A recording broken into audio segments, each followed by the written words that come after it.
মনে রাখবেন, মানুষ পয়সা দিয়ে অনেক বড় একটা বাড়ি তৈরি করতে পারে, কিন্তু পয়সা দিয়ে কোনোদিনও শান্তি কিনতে পারবে না। পয়সা দিয়ে বাজার থেকে অনেক দামি একটা বই কিনে আনা যায়, কিন্তু পয়সা দিয়ে কোনোদিনও বিদ্যা কিনতে পাওয়া যায় না। পয়সা দিয়ে বাজার থেকে অনেক দামি একটা ঘড়ি কিনে হাতে পরা যায়, কিন্তু পয়সা দিয়ে কোনোদিনও সময় কিনতে পাওয়া যায় না।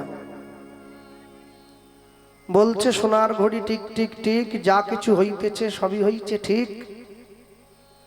জীবন চলিয়া যায় নদীর স্রোতের প্রায়, যে ইহা না বুঝিল তারে ধিক শতধিক। পয়সা দিয়ে বাজার থেকে অনেক দামি সোনার গহনা কিনে গায়ে পরা যায়,